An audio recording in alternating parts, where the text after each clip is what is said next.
Hello friends, guys आयुष्य सुंदर आहे आणि आपल्याला ते अजून सुंदर बनवायचं आहे आणि त्यासाठी आपल्याला आपल्या आयुष्यामध्ये अध्यात्माचा अवलंब करणं गरजेचं आहे.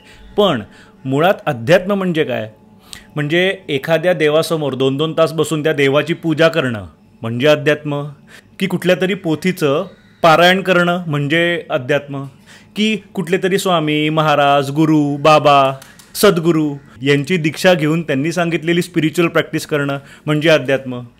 नाही, यापैकी काहीच अध्यात्म नाही. कारण या सगळ्याला धार्मिकता असं म्हणतात. आणि गाईज, मी वेळोवेळी सांगितलेलं आहे की धार्मिकता आणि आध्यात्मिकता या दोन भिन्न भिन्न गोष्टी आहेत.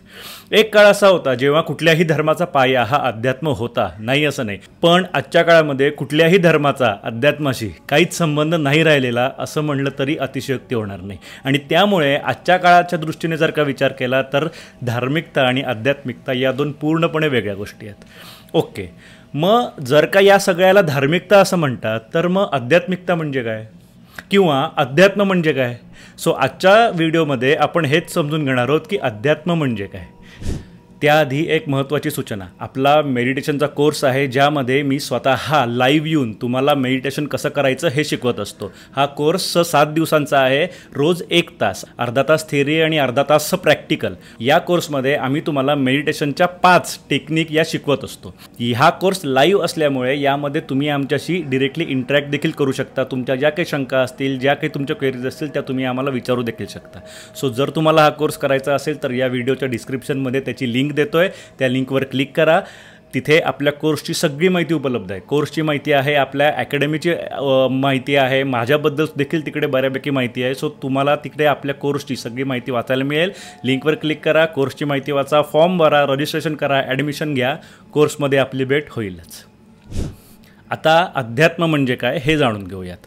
अध्यात्म हा विषय जर का समजून घ्यायचा असेल तर त्यासाठी अध्यात्माचे 4 पैलू समजून घेणं गरजेचं आहे. कुठले कुठले? सगळ्यात पहिला पैलू म्हणजे आत्मतत्व, ज्याला आपण कॉन्शियसनेस, चेतना, चैतन्य असं देखील म्हणतो. नंबर 2 सायकोलॉजिकल पॅटर्न्स, ज्याला आपण एकेकाळी अध्यात्मामध्ये संस्कार हा शब्द वापरायचो, बरोबर.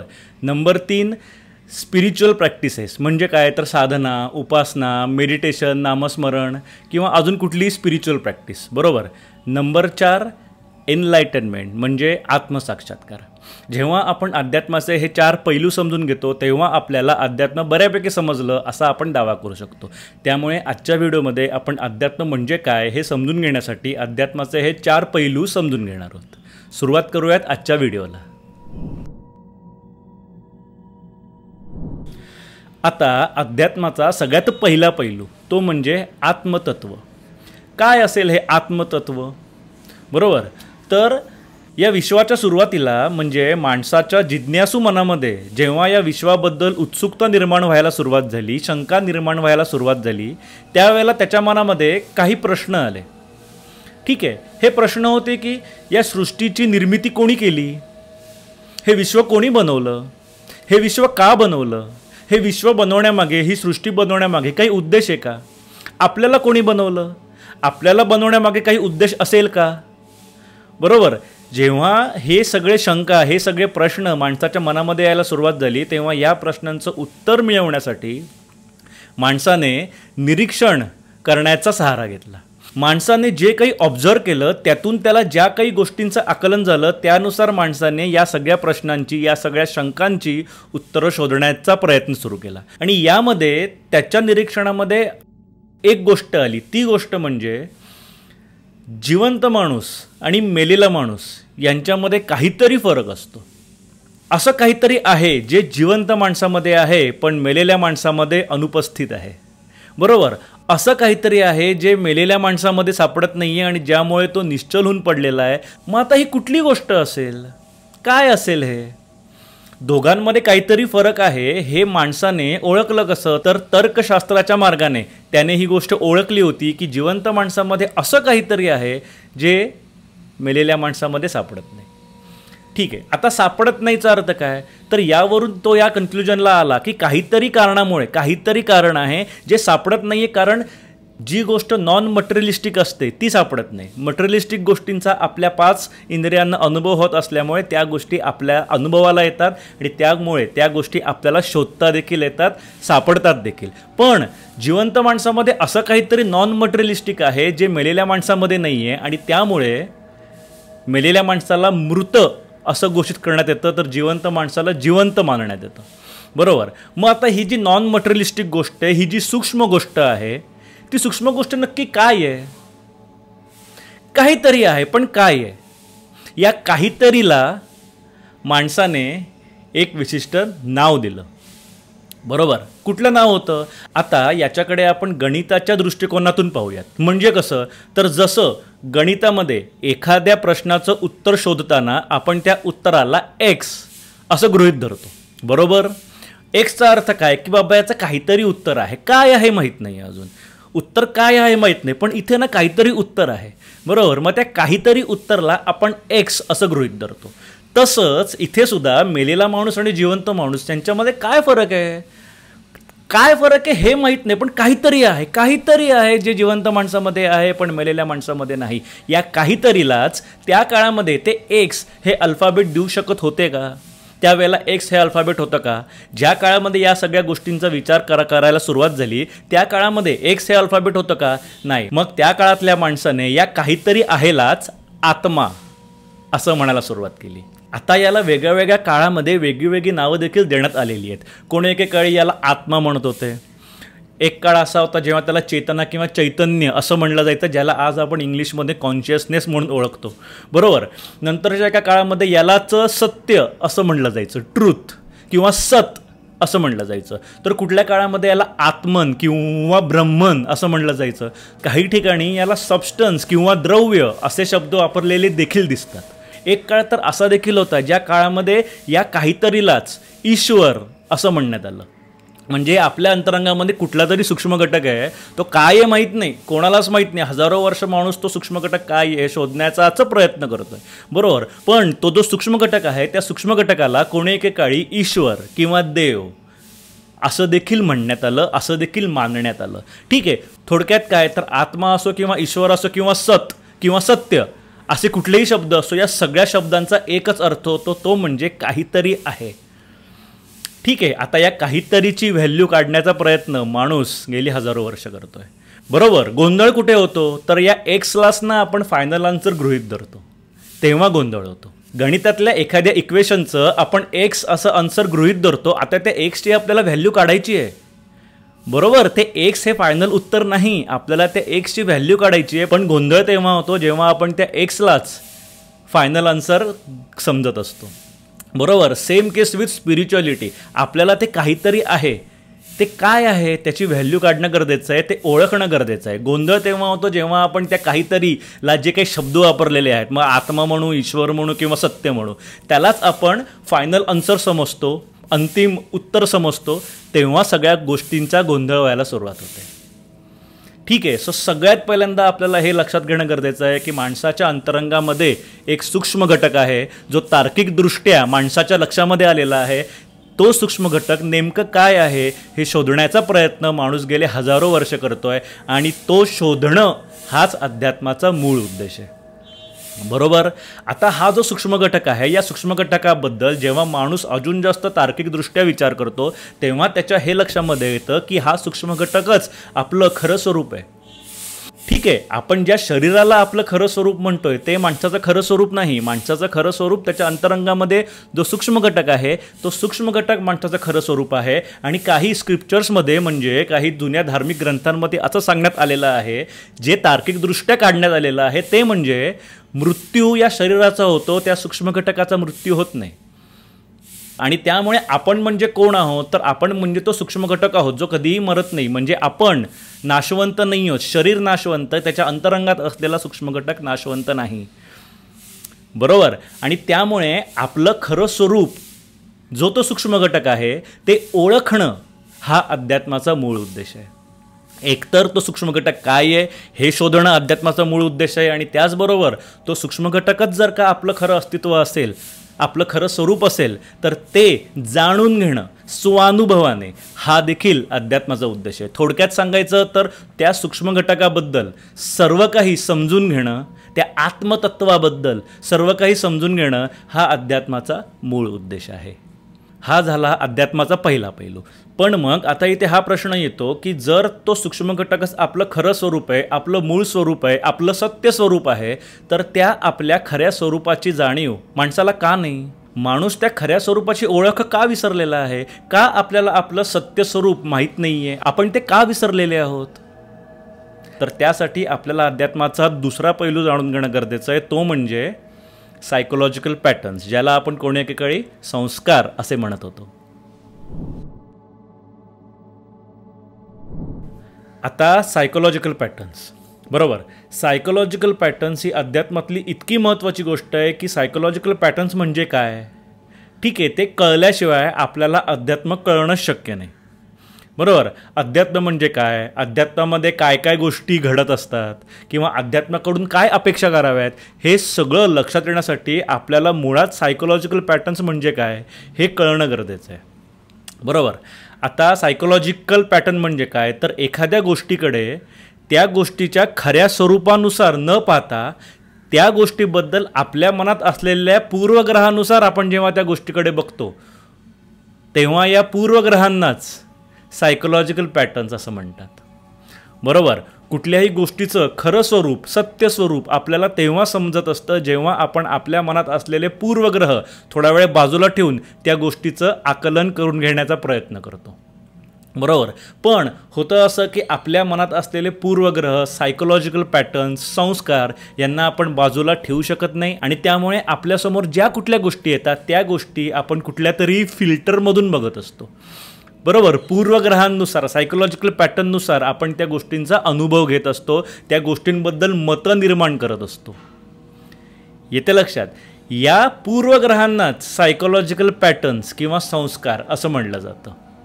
उदाहरणार्थात एक असं उदाहरण घेऊयात, जे उदाहरण सायकोलॉजिकल पॅटर्न ही कन्सेप्ट एक्सप्लेन करताना मी कायम सांगितलेलं आहे आजपर्यंत. ते उदाहरण म्हणजे आपल्या समाजाने आपल्याला असं सांगितलेलं आहे की विशिष्ट वयामध्ये विशिष्ट गोष्ट व्हायला हवी, आणि जर तुमच्या वयाच्या विशिष्ट वयामध्ये ती गोष्ट घडली नाही तर तुम्ही कदाचित एक फेल व्यक्ती म्हणून कन्सिडर केले जाल. बरोबर, या वयामध्ये शिक्षण व्हायला हवं, या विशिष्ट वयामध्ये तुमचं अर्निंग सुरू व्हायला हवं, विशिष्ट वयामध्ये तुमचं लग्न व्हायला हवं, तुम्हाला मुलं व्हायला हवीत, विशिष्ट वयामध्ये तुम्ही रिटायर होणं अपेक्षित आहे.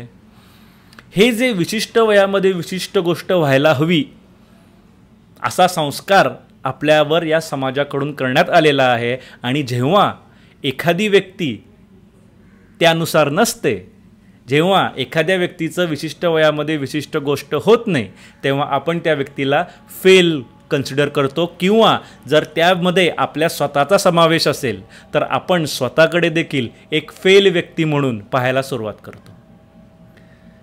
बरोबर, याला सायकोलॉजिकल पॅटर्न असं म्हणतात. म्हणजे विशिष्ट वयामध्ये विशिष्ट गोष्ट व्हायला हवी याला सायकोलॉजिकल पॅटर्न असं म्हणतात, की एक विशिष्ट सायकोलॉजिकल पॅटर्न आहे, आणि त्या सायकोलॉजिकल पॅटर्ननुसार मी एखाद्या व्यक्तीकडे बघत असल्यामुळे ती व्यक्ती फेल आहे की पास आहे हे मी त्या सायकोलॉजिकल पॅटर्ननुसार ठरवतो आहे, आणि मग त्यानुसार मी त्या व्यक्तीशी इंटरॅक्ट देखील करत असतो की नाही, ही व्यक्ती जर का फेल असेल तर त्या व्यक्तीच्या बरोबर असलेलं माझं इंटरॅक्शन वेगळं असतं, आणि जर ती व्यक्ती पास झालेली असेल तर त्या व्यक्तीशी माझं असलेलं इंटरॅक्शन पूर्णपणे वेगळं असतं.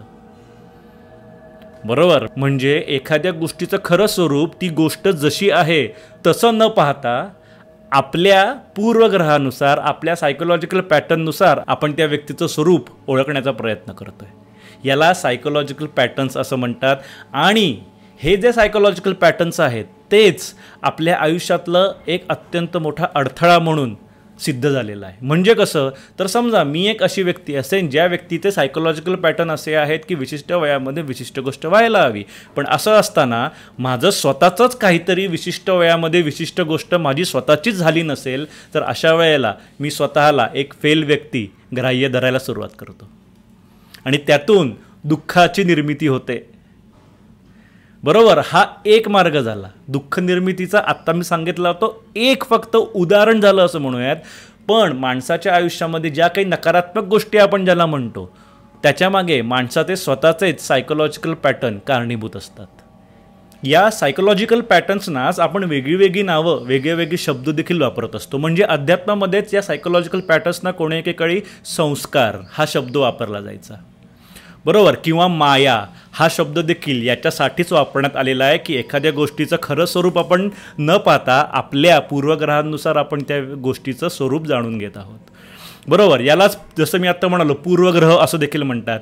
काही वेळेला यालाच मान्यता असं देखील म्हणलं जातं. आपल्या मान्यता, आपली मतं, आपले बिलीफ सिस्टीम्स हे सगळं या सायकोलॉजिकल पॅटर्नच्या अंतर्गतच येतं.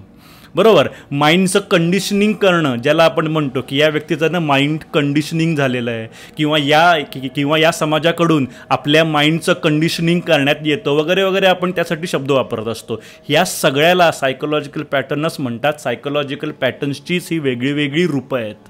ओके, पण मग आता हे सायकोलॉजिकल पॅटर्न इरेज होतात का? बरोबर, किंवा मला जर असं वाटलं की अरे विशिष्ट सायकोलॉजिकल पॅटर्नच्यामुळे माझ्या आयुष्यामध्ये दुःखाची निर्मिती होती आहे, तर अशा वेळेला मी माझे सायकोलॉजिकल पॅटर्न इरेज करू शकतो का? हो, आपण आपले सायकोलॉजिकल पॅटर्न इरेज करू शकतो. आणि जेव्हा आपण आपले सायकोलॉजिकल पॅटर्न इरेज करतो तेव्हाच आपल्याला आपल्या आयुष्यामध्ये आनंदाची प्राप्ती होते. आणि हे सायकोलॉजिकल पॅटर्न इरेज करण्याचं कामच अध्यात्मामध्ये करण्यात येतं. बरोबर, आणि म्हणून असं म्हणतात की अध्यात्माच्या मार्गावर जेव्हा एखादी व्यक्ती येते तेव्हा त्या व्यक्तीला आनंदाची प्राप्ती होते, ती व्यक्ती आनंदी होते, त्या व्यक्तीचं पूर्ण आयुष्यच आनंदमयी बनून जातं. ओके, आता हा विषय झाला आनंदाबद्दलचा, भौतिक सुखाबद्दलचा असं म्हणूयात. सायकोलॉजिकल पॅटर्न ही कन्सेप्ट खूप मोठी आहे. ही असं एक पैलू म्हणून एका व्हिडिओमध्ये 4 पैलू आहेत, त्यापैकी एक पैलू सायकोलॉजिकल पॅटर्न जो मी एक्सप्लेन करतो अशा वेळी ती एक्सप्लेन करता येत नाही. खूप मोठी आणि वास्ट कन्सेप्ट आहे. त्यावर आपण एक वेगळा डेडिकेटेड व्हिडिओ बनवलेला आहे सायकोलॉजिकल पॅटर्न या विषयावर. त्या व्हिडिओचं नाव आहे इट्स ऑल अबाउट सायकोलॉजी. तो व्हिडिओ पहा, तुम्हाला सायकोलॉजिकल पॅटर्न काय आहे ते व्यवस्थित लक्षात येईल. अध्यात्मामध्ये सायकोलॉजिकल पॅटर्नचं महत्त्व अनन्यसाधारण आहे, खूप जास्त महत्त्व आहे. सायकोलॉजिकल पॅटर्न कळल्याशिवाय अध्यात्म समजणार नाही.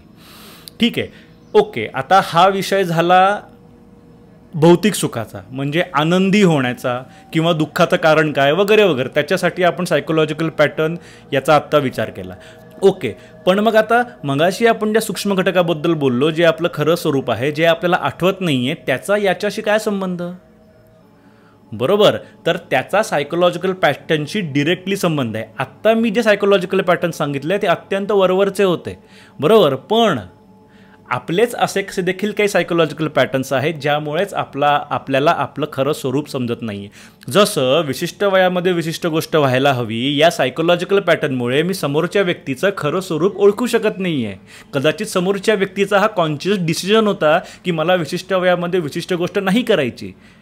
यावरून मी त्या व्यक्तीला जज नाही करता कामा, आणि पण मी जज करतोय आणि त्यामुळे मला त्या समोरच्या व्यक्तीची खरी क्वालिटी काय आहे, खरे गुण काय आहेत ते समजत नाही आहे, त्याचं मला स्वरूप समजत नाही आहे. किंवा माझ्या स्वतःच्या बाबतीमध्ये देखील माझी जर का विशिष्ट वयामध्ये विशिष्ट गोष्ट झाली नसेल आणि त्यावरून मी स्वतःला फेल समजत असेल, तर याचा अर्थ असा होतो की माझ्यातले खरे गुण मी दुर्लक्षच करतोय. बरोबर, म्हणजे काय, तर आपल्या सायकोलॉजिकल पॅटर्न्समुळेच आपल्याला एखाद्या गोष्टीचं खरं स्वरूप समजत नसतं. Same case with our x element. म्हणजे काय, तर मी म्हणजे हे शरीर आहे, हा आपला सायकोलॉजिकल पॅटर्न आहे आणि आपण त्या पूर्वग्रहानुसार, त्या सायकोलॉजिकल पॅटर्ननुसार स्वतःचं आकलन करतो आहे. आता जसं मगाचा सायकोलॉजिकल पॅटर्न हा समाजामुळे निर्माण झाला होता, तसा हा सायकोलॉजिकल पॅटर्न अनुभवामुळे निर्माण झालेला आहे की या शरीराला वेदना झाली असता मला देखील वेदना होते. यावरून आपण हा सायकोलॉजिकल पॅटर्न क्रिएट केलेला आहे की कदाचित हे शरीर म्हणजेच मी आहे, आणि जर उद्या या शरीराला दुखापत झाली तर मला ती दुखापत होणार आहे, किंवा उद्या या शरीराचा नाश झाला म्हणजेच तो माझा नाश असणार आहे. बरोबर, सो अनुभवामधून आपण एक सायकोलॉजिकल पॅटर्न स्वतःच क्रिएट करून घेतलेला आहे. तो सायकोलॉजिकल पॅटर्न म्हणजे हे शरीर म्हणजे मी आहे, हे शरीर माझं खरं स्वरूप आहे. बरोबर, आणि त्यामुळे आपलं खरं स्वरूप हे शरीर नसून एक सूक्ष्म घटक आहे हे आपण विसरलेले आहोत. आणि जसं विशिष्ट वयामध्ये विशिष्ट गोष्ट व्हायला हवी हा सायकोलॉजिकल पॅटर्न इरेज करता येतो, अगदी असंच आपण म्हणजे हे शरीर आहोत हा सायकोलॉजिकल पॅटर्न देखील इरेज करता येतो. आणि जेव्हा हा सायकोलॉजिकल पॅटर्न इरेज होतो तेव्हा आपल्याला आपल्या आत्मतत्वाची जाणीव होते, त्याला आपण स्वानुभवाने ओळखतो. बरोबर. आता हे मी जेवढं सांगतोय तेवढंच आहे का, तेवढं सोपं आहे का, किंवा तेवढं समजायला सुद्धा इझी असं आहे का? तर नाही. हा जो सूक्ष्म घटक आहे, या सूक्ष्म घटकावर सायकोलॉजिकल पॅटर्नचे अनेक लेअर असतात. बरोबर. म्हणजे हा जर का तो सूक्ष्म घटक असेल तर त्यावर असलेल्या सायकोलॉजिकल पॅटर्नमुळे तो झाकला गेलेला आहे. ठीक आहे. अध्यात्मामध्ये तर असं देखील सांगण्यात आलेलं आहे की आपल्या सूक्ष्म घटकावर जे सायकोलॉजिकल पॅटर्न्स असतात, त्याचे जे लेयर्स असतात, ते लेअर एकाच जन्मामध्ये तयार झालेले असतात असं नाही, तर अनेक जन्मांमध्ये तयार झालेले सायकोलॉजिकल पॅटर्नचे लेयर्स त्या सूक्ष्म घटकावर असतात. आणि त्यामुळे जेव्हा ते सगळे लेयर्स क्लीन होतात, जेव्हा ते सगळे सायकोलॉजिकल पॅटर्न्स इरेज होतात, तेव्हा आपल्याला आपल्या खऱ्या स्वरूपाची जाणीव होते. आणि त्यामुळे भौतिकदृष्ट्या एखादी गोष्ट ओळखणं असो किंवा पारलौकिकदृष्ट्या एखाद्या गोष्टीचा अनुभव घेणं असो, अध्यात्माच्या मार्गाला सत्य शोधणे असं म्हणतात. येते लक्षात. आणि त्यामुळे जेव्हा आपले सायकोलॉजिकल पॅटर्न इरेज होतात तेव्हा सगळ्यात पहिल्यांदा आपल्याला भौतिक सुख मिळायला सुरुवात होते आणि त्यानंतर आपण पारलौकिक उद्देशापर्यंत देखील पोहोचत असतो. सो जेव्हा आपल्या माइंडचं एक कंडिशनिंग क्लीन केलं जातं, आपले बिलीफ सिस्टीम जेव्हा आपण इरेज करतो तेव्हा आध्यात्मिक उद्देश साध्य होत असतात. मग तो आध्यात्मिक उद्देश हा भौतिक पण असू शकतो किंवा पारलौकिक देखील असू शकतो. अध्यात्माच्या माध्यमातून हे दोन्ही उद्देश साध्य करता येतात. आता इथे हा प्रश्न येतो की ओके, मग हे सायकोलॉजिकल पॅटर्न कुठल्या मार्गाने इरेज करता येतात? पण मग आता हे सायकोलॉजिकल पॅटर्न इरेज करायचे कसे? इथे आपल्या अध्यात्मातला पुढचा पैलू येतो, तो म्हणजे स्पिरिच्युअल प्रॅक्टिसेस. तो आता जाणून घेऊयात. आता स्पिरिच्युअल प्रॅक्टिसेस म्हणजे काय? तर स्पिरिच्युअल प्रॅक्टिसेस म्हणजे सायकोलॉजिकल पॅटर्न इरेज करण्यासाठी जे काही केलं जातं त्याला स्पिरिच्युअल प्रॅक्टिसेस असं म्हणतात. ओके. आता या स्पिरिच्युअल प्रॅक्टिसेसचे, या साधनेचे, उपासनेचे 4 मार्ग आहेत. या 4 मार्गांना 4 आध्यात्मिक मार्ग असं म्हटलं जातं. मग आता कुठले कुठले आहेत ते 4 मार्ग? तर पहिला म्हणजे भक्ती मार्ग, त्यानंतर येतो योग मार्ग, त्यानंतर येतो ज्ञान मार्ग आणि चौथा म्हणजे कर्म मार्ग. बरोबर. भक्ती मार्ग, ज्ञान मार्ग, योग मार्ग आणि कर्म मार्ग हे 4 आध्यात्मिक मार्ग आहेत. हे 4 आध्यात्मिक मार्ग अध्यात्मामध्ये सांगण्यात आलेले आहेत. ठीक आहे. आत्ता भक्ती मार्गामध्ये कुठली गोष्ट केली असता, कुठली साधना, उपासना, स्पिरिच्युअल प्रॅक्टिस केली असता सायकोलॉजिकल पॅटर्न इरेज होतात? तर त्यासाठी भक्ती मार्गामध्ये नामस्मरण सांगण्यात आलेलं आहे. जेव्हा आपण नामस्मरण करतो, तुमच्या आराध्य देवतेचं जेव्हा नामस्मरण केलं जातं तेव्हा सायकोलॉजिकल पॅटर्न्स इरेज होतात. ठीक आहे. त्यानंतर कुठला येतं? त्यानंतर योग मार्ग. योग मार्गामध्ये काय सांगितलं आहे? तर योग मार्गामध्ये मेडिटेशन आणि प्राणायाम या 2 स्पिरिच्युअल प्रॅक्टिस सांगितलेल्या आहेत. या दोन्ही स्पिरिच्युअल प्रॅक्टिस केलं असता आपले सायकोलॉजिकल पॅटर्न्स इरेज होतात. ठीक आहे. यावरून आपल्या लक्षामध्ये आलं असेल की योग मार्ग हा आध्यात्मिक मार्ग आहे. योग मार्ग हा व्यायाम नाही. बरोबर. योगा हा व्यायाम नाही आहे, तर योगा हा आपले सायकोलॉजिकल पॅटर्न्स इरेज करण्यासाठी रचला गेलेला आध्यात्मिक मार्ग आहे. आणि जसं आपण मगाशी सांगितलं तसं आत्ता परत एकदा सांगतो की योग मार्गामधील मेडिटेशन जर का तुम्ही शिकून घेऊ इच्छित असाल तर आपला कोर्स आहे. त्या कोर्सची लिंक मी या व्हिडिओच्या डिस्क्रिप्शनमध्ये देतो आहे. त्यावर क्लिक करा. तुम्हाला आपल्या मेडिटेशन कोर्सची सगळी माहिती तिथे वाचायला मिळेल. लवकरात लवकर ॲडमिशन घ्या. कोर्समध्ये आपली भेट होईलच. ठीक आहे. त्यानंतर ज्ञान मार्ग येतो. आता ज्ञान मार्ग या विषयावर आपण एक डेडिकेट व्हिडिओ बनवलेला आहे. ठीक आहे. त्यामध्ये ज्ञान मार्गात काय असतं किंवा तो कशा पद्धतीने वर्क करतो, कसंही आपले सायकोलॉजिकल पॅटर्न्स इरेज होतात ते सगळं सांगितलेलं आहे. पण आत्ता इथे फक्त त्यातली साधना किंवा स्पिरिच्युअल प्रॅक्टिस सांगतो. ती म्हणजे ज्ञान मार्गामध्ये आपण मिळवलेल्या ज्ञानाचा वापर करण्यात येतो. की मी म्हणजे हे शरीर नाही आहे, हे आता आपल्याला ज्ञानाने कळलेलं आहे की नाही. मग आता त्यानुसार आपण आपल्या आयुष्यामध्ये आपलं बिहेवियर असणं अपेक्षित आहे, आपलं आचरण असणं अपेक्षित आहे. जेव्हा मी असं गृहीत धरतो की मी म्हणजे शरीर नाही आहे, मग आता मी बिहेव करताना सुद्धा हे लक्षात ठेवणं गरजेचं आहे की मी म्हणजे शरीर नाही आहे. मग मी या शरीराचे लाड पुरवावेत का? मी या शरीराच्या बाबतीमध्ये कॉन्शियस असावं का? मी या शरीराला जास्तीत जास्त काळ जिवंत ठेवण्याचा प्रयत्न करावा का? कारण आपल्याला तर माहिती आहे की नाश या शरीराचा होतो, आपला नाश कधीच होत नाही. हे लक्षात ठेवून जेव्हा आपण आपलं जीवन जगत असतो तेव्हा त्यावेळेला आपले बरेच सायकोलॉजिकल पॅटर्न या आचरणामधून देखील इरेज होतात. याला ज्ञानमार्ग असं म्हणतात. ठीक आहे. यानंतर येतो यातला शेवटचा आध्यात्मिक मार्ग, तो म्हणजे कर्ममार्ग. भगवद्गीतेमध्ये सांगितलेला कर्ममार्ग. या कर्ममार्गामध्ये सांगितलेलं आहे की तुम्ही जेवढी चांगली कर्म कराल तेवढे तुमचे वाईट सायकोलॉजिकल पॅटर्न्स इरेज होतील. ठीक आहे. आता हा कर्ममार्ग देखील जर डिटेलमध्ये जाणून घ्यायचा असेल तर त्यावर देखील आपला एक डेडिकेटेड व्हिडिओ आहे, ज्यामध्ये फक्त कर्ममार्ग एक्सप्लेन केलेला आहे की तो कशा पद्धतीने वर्क करतो. मग जे भगवद्गीतेमध्ये सांगितलेलं आहे की बाबा फळाची अपेक्षा न करता कर्म करत राहा, याच्या मागचं लॉजिक काय आहे, हे का करायचं माणसाने, त्याच्यामध्ये काय गोष्टी घडतात, त्याचा सायकोलॉजिकल पॅटर्नशी काय संबंध, हे सगळं त्या व्हिडिओमध्ये सांगितलेलं आहे. तो व्हिडिओ पहा. थोडक्यात या 4 मार्गाच्या माध्यमातून आपल्याला आपले सायकोलॉजिकल पॅटर्न इरेज करता येतात आणि आपल्या मूळ सूक्ष्म घटकाचा, आपल्या मूळ स्वरूपाचा आपल्याला अनुभव करून घेता येतो. ठीक आहे. आता जसं मी मागच्या पैलूमध्ये सांगितलेलं तसं यात पण सांगेन की स्पिरिच्युअल प्रॅक्टिसेस करण्याचा किंवा अध्यात्माचा हेतू हा फक्त आत्मसाक्षात्कार, स्वतःचं मूळ स्वरूप ओळखणं इतकाच आहे का? तर नाही. भौतिक सुख मिळवणं हा देखील अध्यात्माचा उद्देश आहे. जेव्हा आपण सायकोलॉजिकल पॅटर्न इरेज व्हायला सुरुवात होते तेव्हा इनिशियल स्टेजला, म्हणजे त्या पूर्ण सायकोलॉजिकल पॅटर्न इरेज व्हायला सुरुवात झाल्यानंतर सुरुवातीच्या काळामध्ये आपल्याला भौतिक सुख देखील मिळत असतं. आपण आनंदमयी होतो, आपलं आयुष्य आनंदमयी होतं, आपल्याला काही कारण नसताना आपण आनंदी राहतो, आपल्यामध्ये आयुष्याबद्दल ॲक्सेप्टन्स येतो. आता इथे एक गोष्ट लक्षात ठेवणं गरजेचं आहे की आपले सायकोलॉजिकल पॅटर्न जसे असतात त्यानुसार आपल्या मनामध्ये विचार येतात आणि ते विचार आपल्या लाईफमध्ये मॅनिफेस्ट होत असतात. बरोबर. आता law of attraction, manifestation, affirmation या कन्सेप्ट तुम्हाला माहिती असतील असं मी गृहीत धरतो. नसतील माहिती तर त्यावर सुद्धा आपला व्हिडिओ आहे. लॉ ऑफ अट्रॅक्शन काय असतं आणि कसं असतं हे मी इन डिटेल त्या व्हिडिओमध्ये सांगितलेलं आहे, तो व्हिडिओ पहा.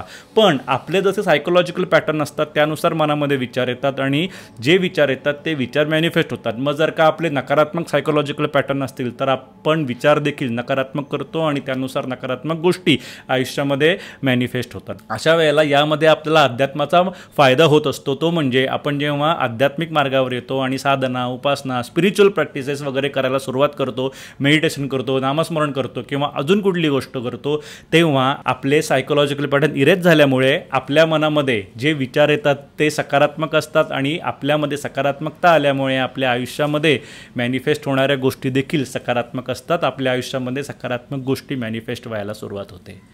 बरोबर. थोडक्यात अध्यात्माचा उद्देश हा केवळ आत्मसाक्षात्कार किंवा पारलौकिक उद्देश आहे असं नाही, तर तुम्हाला तुमचं आयुष्य सुखकर करायचं असेल, आनंदमयी करायचं असेल, छान करायचं असेल, आयुष्यात सगळ्या गोष्टी, सगळ्या इच्छा पूर्ण करायच्या असतील मॅनिफेस्टेशनच्या माध्यमातून, तर अशा वेळेला देखील अध्यात्माचा इथे वापर करण्यात येतो.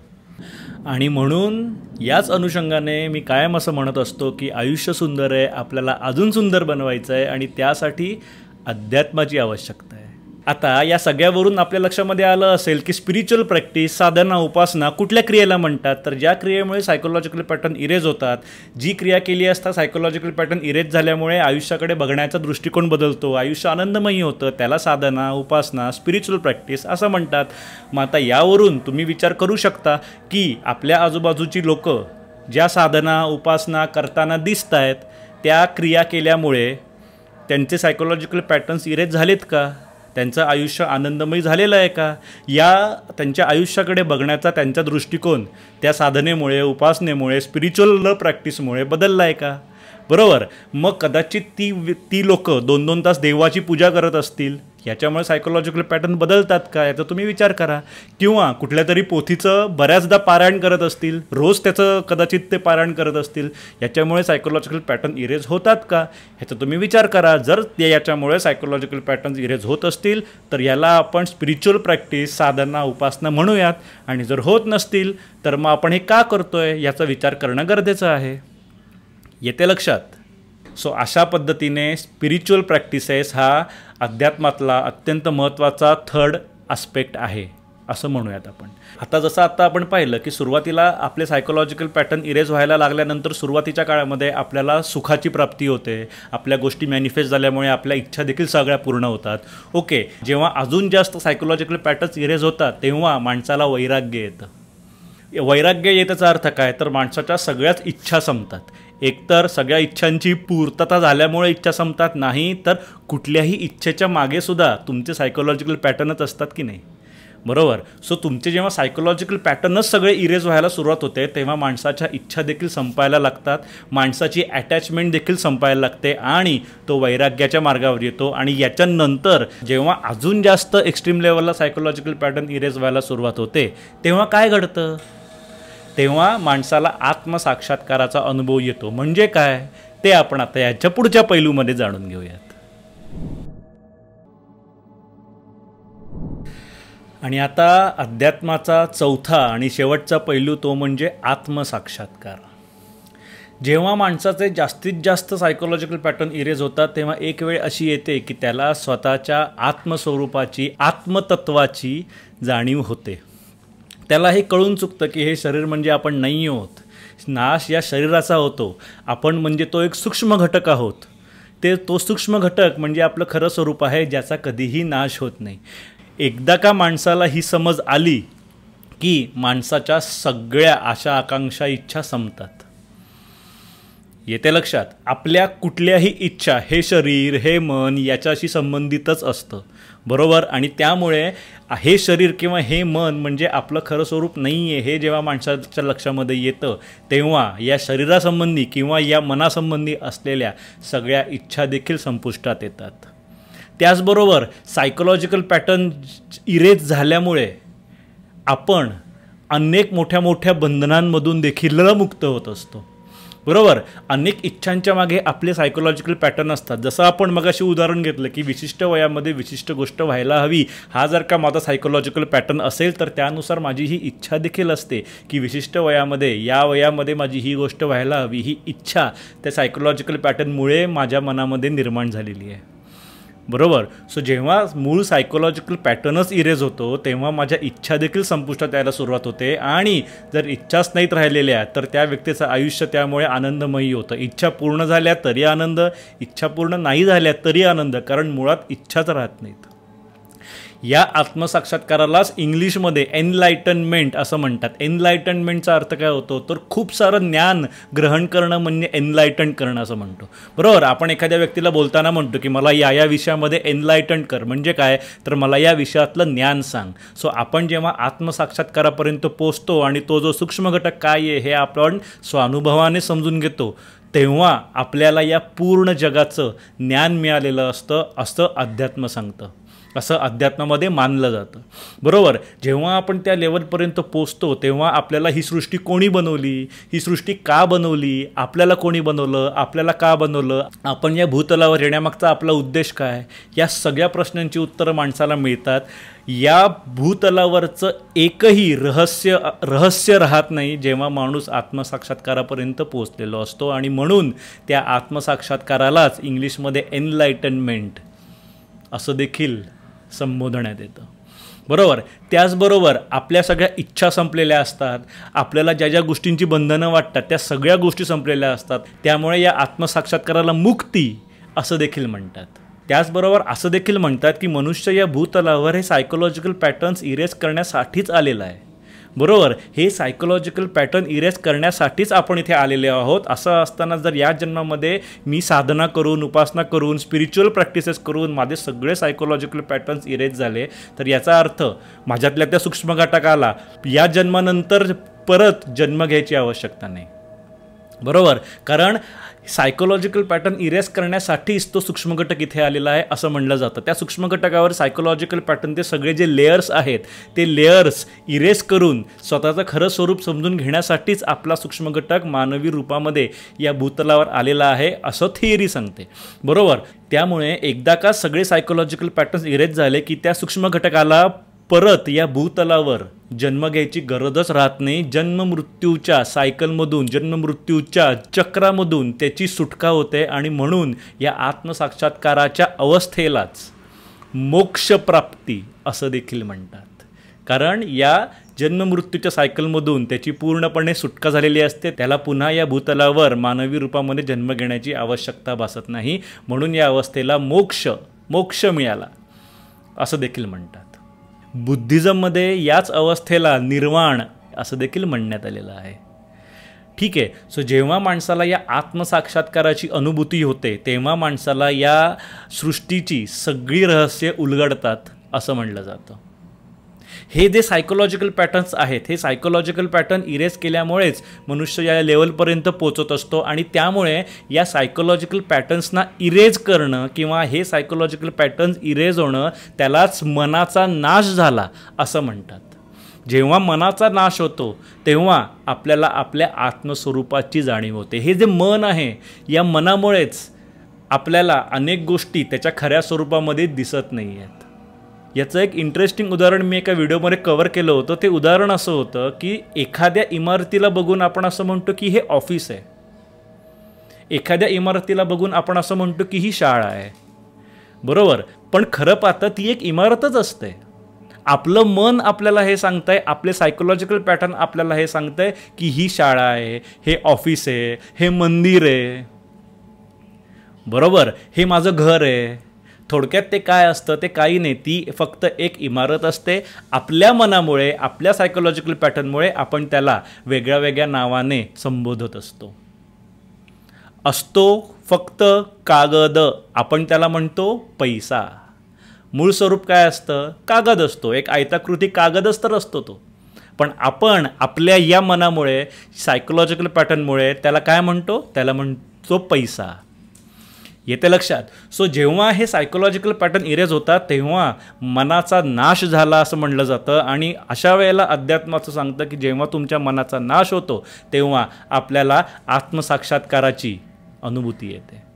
आणि त्यालाच जागृतावस्था असं देखील अनेक ठिकाणी म्हणण्यात आलेलं आहे. जागृतावस्था म्हणजे काय, तर जेव्हा तुम्हाला काय सत्य आहे हे समजतं तेव्हा त्याला जागृतावस्था म्हणतात. आपण झोपलेलो असतानाची असते ती स्वप्नावस्था. स्वप्नावस्थेमध्ये आपल्याला सत्य दिसत असतं का, नाही. पण आपण जेव्हा जागे होतो तेव्हा आपल्याला सत्याचं भान येतं. आणि म्हणून जेव्हा केव्हा आपल्याला आपल्या आयुष्यामध्ये सत्य समजतं तेव्हा त्याला आपण जागृत झालो, अवेकनिंग असं म्हणण्यात येतं. मला माझ्यासमोरून एखादी व्यक्ती येताना जेव्हा दिसत असते तेव्हा त्या व्यक्तीच्या एकंदर पेहरावावरून मी असं म्हणतो की हा हिंदू आहे, हा मुस्लिम आहे, हा ख्रिश्चन आहे, हा अजून कोणी आहे, बरोबर. याला देखील सायकोलॉजिकल पॅटर्नच म्हणतात. मुळात काय आहे ते, समोरून जे येतं आहे ते काय आहे, काय नाही, तो एक माणूस आहे, बरोबर.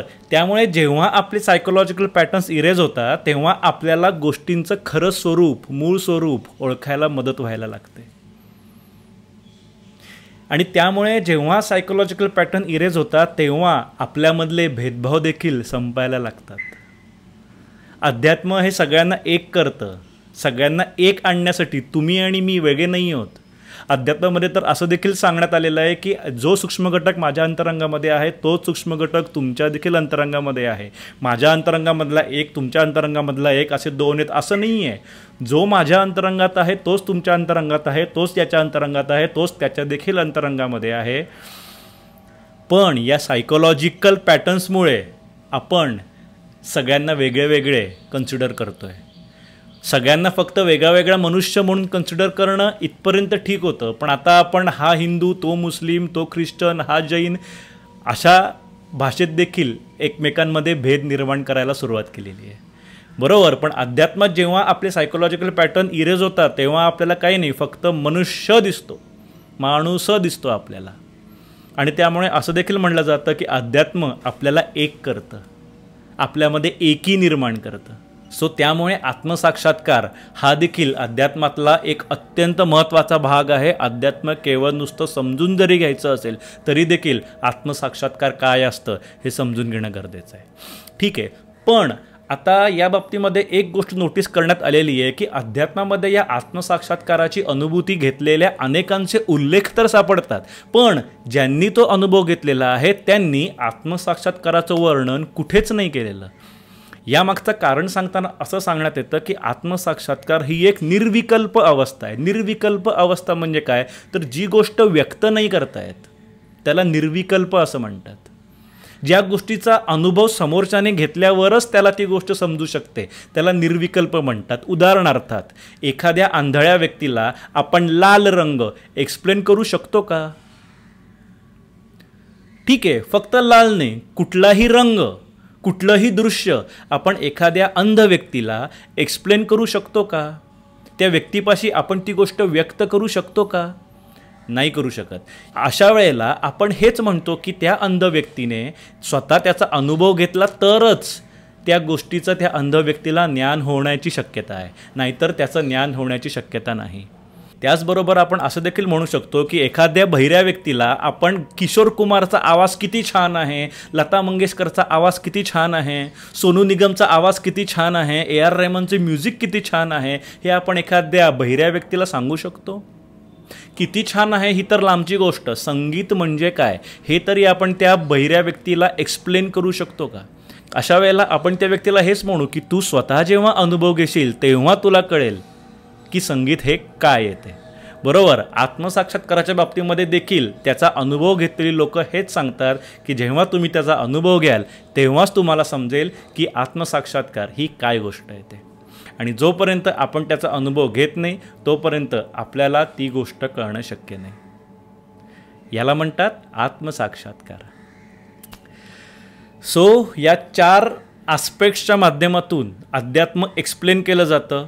ठीक आहे, जेव्हा आपल्याला हे 4ही आस्पेक्ट्स एकदम क्लिअर होतात, व्यवस्थित समजतात, तेव्हा आपल्याला अध्यात्माचा अंदाज आलेला आहे की बाबा अध्यात्म म्हणजे काय आहे याचा एकंदरीत अंदाज आलेला आहे असं आपण म्हणू शकतो. पण जोपर्यंत हे 4ही आस्पेक्ट आपण व्यवस्थित क्लिअर करून घेत नाही तोपर्यंत आपल्याला अध्यात्म म्हणजे काय आहे, अध्यात्माचं खरं स्वरूप काय आहे हे कळणार नाही. आणि जोपर्यंत आपल्याला अध्यात्माचं खरं स्वरूप कळणार नाही तोपर्यंत आपण चुकीच्या मार्गानेच आपल्या आयुष्यामध्ये अध्यात्माचा अवलंब करणार आहोत. अध्यात्म ही समजून घेऊन करायची गोष्ट आहे, हेच त्यासाठी मी कायम सांगत असतो. येते लक्षात, जेव्हा आपण समजून न घेता अध्यात्माचा अवलंब करायला जातो तेव्हाच त्याला धार्मिकता असं म्हणतात. ठीक आहे, जेव्हा आपण अध्यात्मामध्ये समजून घेऊन एखादी गोष्ट फॉलो करतो तेव्हा त्या धार्मिकतेमधल्या 90% गोष्टी आपण स्वतःच रिजेक्ट करतो. कारण आपल्याला माहिती असतं की याचा फायदा होणार नाही आहे, हे वर्क होणार नाही आहे, मुळात त्याला अध्यात्मच म्हणत नाहीत. हे आपल्याला तेव्हा कळतं जेव्हा आपण मुळात अध्यात्म म्हणजे काय हे समजून घेतो. आणि म्हणून अध्यात्म म्हणजे काय हे एक्सप्लेन करण्यासाठी हे 4 पैलू आज या व्हिडिओच्या माध्यमातून तुमच्यासमोर मांडण्यात आलेले आहेत. यातल्या काही संकल्पनांवर, काही कन्सेप्ट्सवर आपण डेडिकेटेड व्हिडिओज देखील बनवलेले आहेत. सो ते व्हिडिओ जर तुम्ही पाहिलेत तर तुम्हाला अध्यात्म म्हणजे काय हे समजून घ्यायला त्या व्हिडिओंचा अजून जास्त फायदा होऊ शकतो. सो ते व्हिडिओसुद्धा पहा. अशा अर्ध्या तासाच्या व्हिडिओमध्ये किंवा 20 मिनिटाच्या व्हिडिओमध्ये पूर्ण अध्यात्म मी एक्सप्लेन करू शकलो असं होणार नाही, असं होणं शक्य नाही. त्यामुळे जेव्हा तुम्ही स्वतः अध्यात्म या विषयामध्ये इंटरेस्ट घ्याल तेव्हा तुम्हाला नक्की अध्यात्म हा नक्की काय जांगडगुत्ता आहे ते तुम्हाला तेव्हा कळेल. तोपर्यंत 20 मिनिटाच्या किंवा अर्ध्या तासाच्या व्हिडिओमध्ये तुम्हाला अध्यात्म कंप्लीट समजलं, अध्यात्माचा पूर्ण अंदाज आला असं होणं शक्य नाही. सो गाईज, हा होता आजचा व्हिडिओ. आजचा व्हिडिओ जर तुम्हाला आवडला असेल तर व्हिडिओला लाईक करा. तुमच्या जर काही शंका असतील तर मला कमेंटमध्ये विचारा, त्यावर उत्तर देण्याचा मी नक्की प्रयत्न करत असतो. बरोबर, त्याचबरोबर तुमच्या माहितीमध्ये अध्यात्म या विषयामध्ये आवड असणारे जर कोणी असतील तर त्यांच्यापर्यंत हा व्हिडिओ पोचवा, त्यांच्याशी देखील हा व्हिडिओ शेअर करा. थोडक्यात आयुष्य सुंदर आहे, आपल्याला अजून सुंदर बनवायचं आहे आणि त्यासाठी आपल्या आयुष्यामध्ये अध्यात्माचा वापर करणं गरजेचं आहे. Rakesh Deshpande, signing off.